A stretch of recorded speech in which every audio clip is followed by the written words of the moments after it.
교재 135페이지 한번 가볼게요. 자, 우리가 대리납부라는 게 있었잖아요. 그쵸?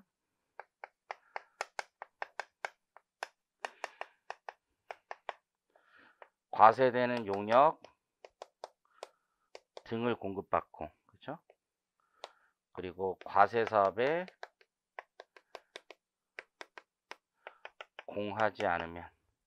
제공하지 않으면 대리납부 의무가 있었잖아요. 그쵸? 그런데 이게 잘 생각해 보면 이 대리납부 의무는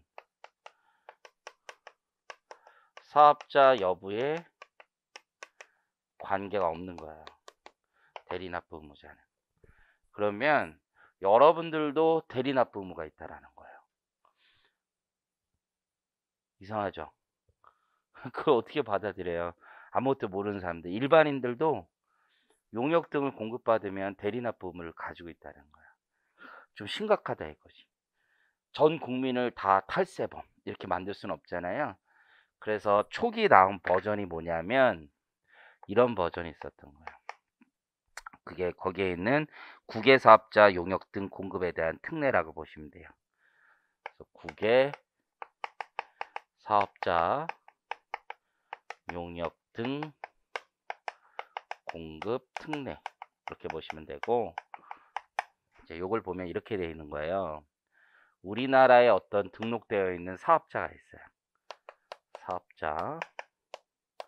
예를 들면 SKT, 카카오 이런 회사들이라고 보시면 돼요. 플랫폼 사업자가 있단 말이에요. 근데 우리나라에 사업자 등록이 되어 있는 거예요. 우리나라에 사업자 등록이 되어 있는데 얘네들이 중개만 하는 거예요. 중개. 그럼 우리가 과거 위탁 매매에서 봤듯이 외국의 어떤 비사업자나 비거주자나 외국법인이 외국 법인이 공급을 한단 말이에요. 그럼 국내 고객에게. 그러면 공급하는 자는 이자잖아요. 비거주자나 외국법인인데 이들에게 부가세를 과세할 수가 없겠죠. 과세권이 없으니까. 그래서 우리 법은 니들이 사업자 등록이 되어 있다는 이유 하나만으로 여기 이자들에게 거래 징수 의무를 부여하고 있는 거예요. 이해하시겠죠? 그게 초기 버전이다. 그래서 국외사업자의 용역 등 공급에 대한 특례 규정을 보면 국외사업자가 사업자 등록 대상인 위탁 매매인 등에 의하여, 거기다 밑줄 그어볼까요? 사업자 등록 대상인 위탁 매매인, SKT나 카카오 같은 데를 얘기하는 거예요. 로부터 용역 또는 권리를 공급받는 경우 의하여 국내에서 용역 권리를 공급하는 경우에는 위탁 매매인이 해당 용역을 공급하는 것으로 본다. 그러니까 공급자를 원래 위탁 매매 원칙에도 불구하고 별도로 정해놓은 거예요. 이해하시겠죠?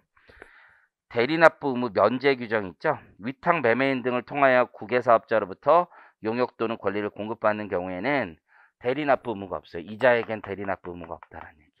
중간에 통했으니까 이해하시겠죠? 신고를 압박하면 된다. 그러면 자꾸 주장하라는 거예요. 권리 등이 공급되는 장소가 외국의 서버가 위치한 곳이다. 뭐 이런 주장을 하거든요. 이 경우에는 아예 이런 규정을 두고 있어요.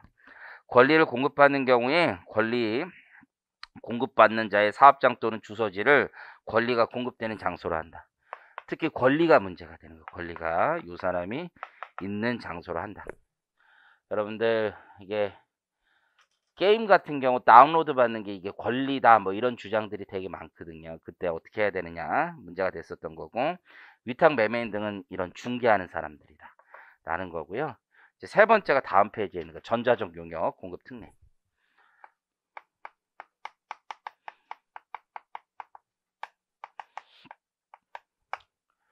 전자적 용역이라는 게 있어요. 그래서 외국의 사업자가 있고 여기에 또 하나의 사업자가 있고 국내 고객이 있을 수 있어요. 근데 이 사업자가 국내 사업자 등록한 사람이면 모르겠는데 여기 중개하는 애들이, 중개인들이 뭐가 아니에요. 사업자 등록이 없어요. 지금 이해하시겠죠? 그러면 구글, 애플, 에어비앤비 이런 애들 얘기하는 거예요. 그럼 이런 사람들을 통해서 지금 국제적인 거래가 일어나고 전자적 용역이 공급된다라면, 이렇게 해서 이 전자적 영역이 공급된다라면, 자, 첫 번째는 중개인을 통하지 않으면 네가, 이건 만약에 중개인이 없으면, 즉 외국의 게임 회사 직접 혹은 중개인이 있다면 네가, 만약 이런 중개인들이 있다라면, 위탁매매인 중개인들이 있다라면 이자들이 부가세를 내라 라고 하는 거예요. 거래징수물을 두고 있습니다. 오로지 해당 용역은 어떤 거예요? 법에서 열거한 전자적 용역의 하나요. 이렇게 거래징수물을 두고 있습니다. 그럼 당연히 고객들은 대리납부 의무는 없다, 이렇게 생각을 하시면 되는 거고요. 한번 가볼게요. 과세 대상, 정보통신망을 통하여 이동통신 단말장치 또는 컴퓨터 등에 저장되어 구동되거나 저장되지 않고 실시간으로 사용할 수 있는 다음에 해당하는 용역 있죠. 그래서 요즘에 제일 많은 게 클라우드 컴퓨팅 서비스 뭐 이런 거예요. 그래서 애플 클라우드 같은, 애플 써요? 애플 써요? 애플 안 써요? 애플. 자, 어쨌든 클라우드 클라우드 안 해요? 클라우드 조정되어 있는 거 날라가면 어떡해요? 날라가도 상관없어요? 인생이, 우리 학생이면 아직 그럴 수도 있죠. 클라우드 안 써요? 써요? 애플 안 써요? 구글 드라이브? 갤럭시 쓰는 거예요? 그쵸. 이제 애플이 좋은데. 네, 네. 그런 클라우딩 서비스도요, 여러분들 요즘에 돈 어떻게 받아요? 다 월 해가지고 얼마씩 떼잖아요. 그거예요, 그거. 근데 옛날에 한 1,000원이다가 1,100원을 올라갔을 때가 있다고요. 그쵸? 그게 부가세 때문에 그런 거예요. 자, 그런데 이건 자, 보세요. 이 거래는 기본적으로 요 사람이 B2C 거래에 대해서만 적용되는 거예요.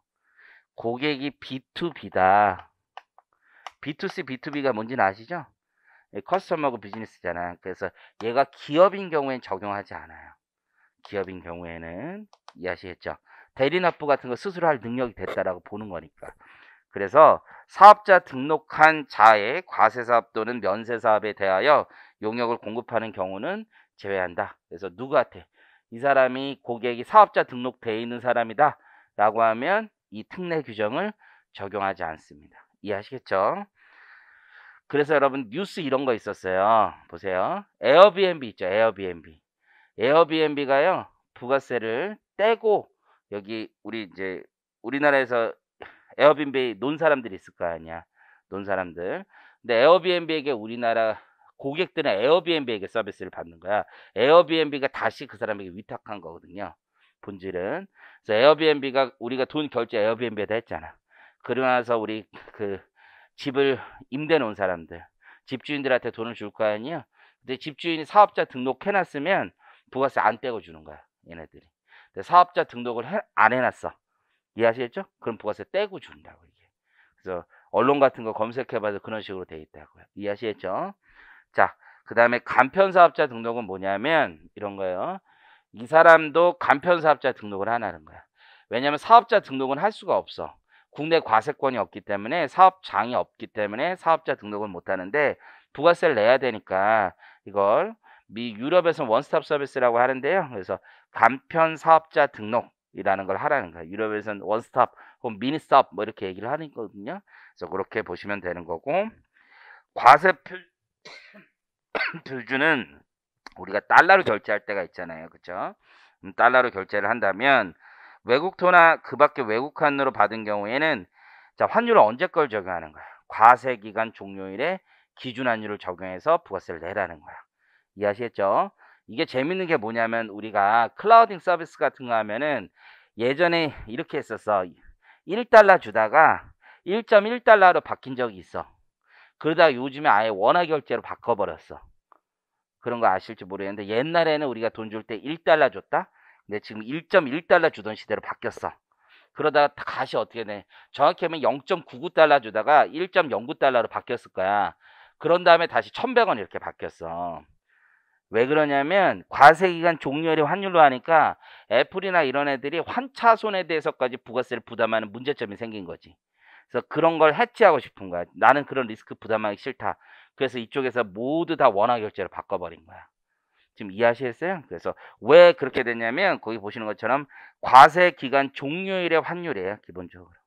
그래서 환가 금액을 과세 표준을 하다 보니까 이렇게 문제가 된 거지. 선생님 거래일의 환율로 하면 되지 않습니까? 거래일의 환율로 얘네들이 못 해줘. 얘네들 지금 사실 과세권도 없잖아, 우리나라. 근데 그냥 내라고 하는 거잖아요. 말 안 들어먹어요. 그래서 그래 보시면 되고. 하도 말을 안 들으니까 지난번에 국정감사장에 불렀죠? 외국 그 사람들 넷플릭스, 구글 이런 사람들 국회의원들이 불렀잖아요. 특히 넷플릭스 불러가지고 대한민국에서 스트리밍 서비스 하면서 세금 왜 이렇게 안 내냐? 뭐 이런 얘기 하잖아. 우리가 결제 넷플릭스 본사로 들어갈 거 아니야. 근데 한국에서 SK 브로드밴드 그 망은 다 이용하면서 니네 세금 왜 이렇게 안 내냐? 그랬더니 적정 세금을 내고 있습니다. 뭐 이런 얘기 하잖아요. 국회의원이 또 한마디 하죠. 그게 적정 세금 맞냐? 그랬더니 한국 세법에 따라 내고 있습니다. 라고 하는 거죠. 그랬더니 뭐라 그래요? 아니 왜 망을 쓰면서 돈도 안 내고 한국에서 세금 별로 안 내고 우리가 소비세는 내는 거야. 넷플릭스 소비세만 내지 소득세는 안 내요. 넷플릭스 본사로 다 꽂히는 거야, 이 돈이. 그 소득의 발생지가 그 나라인 거야. 사업소득은 국제조세에서 사업장이 있는 곳에서 다 내는 거거든. 그랬더니만 국회의원이 화가 나가지고 법인세 우리나라 왜 안 내냐? 그때 뭐라 그래요? 전 세계 아무 데도 안 내요. 그때 국회의원이 뭐라 그래요? 그 자랑이냐? 자랑이라고 한 적 없어요. 막 그러잖아요. 민간 기업을 불러가지고 국정감사 자리에 불러가지고 막 혼쭐을 내잖아요. 그랬더니 그 넷플릭스 사장님도 뭐 되게 당황스럽겠죠. 우리도 원래 이렇게 하고 있는 건데 세법에 따라 다 하고 있는데 왜 그러시나요? 뭐 이런 얘기를 하는 거지 사실은. 그래서 국제거래에서 지금 소비세는 다 국가가 걷어요. 대부분 이런 식으로라도 소비세는 다 걷고 있는 거야. 하지만 소득세는 거둘 수가 없어. 왜냐면 그 나라에서 하는 거야. 근데 우리도 그렇게 욕할 만한 게 아니라 우리나라는 이제 소프트웨어로 돈을 버는 게 없으니까 그런 건데 삼성전자 있잖아.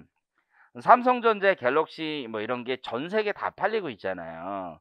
근데 삼성전자의 전체 법인세 중에 대한민국에 떨어지는 법인세가 88%, 87% 이래. 글로벌로 보면 외국에 떨어지는 법인세 10몇 프로밖에 안 돼. 다 우리나라에 떨어지고 있어요, 지금. 이게 기본적인 글로벌 다국적 기업들의 기본적인 모습인 거야.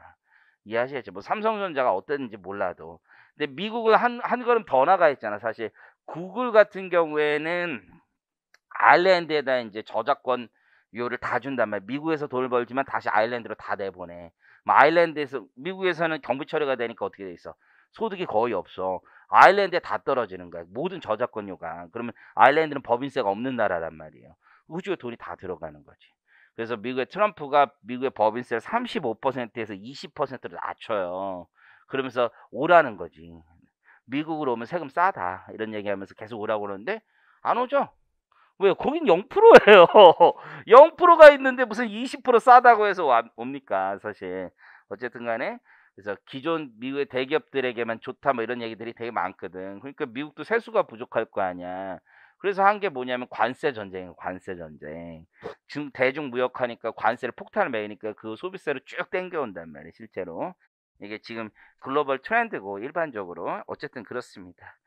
과세 표준 요 시험에 중요한 거다라고 생각을 하시면 되고 납세지는 중요하지 않고 공급 시기도 둘 중 빠른 때 용역 제공이 완료되는 때 월정액 같은 거 하면 월정액으로 용역 제공 완료되겠죠. 아니면 선불 줄 수도 있잖아. 대금 결제 완료 시 빠른 날로 선택하고 있다.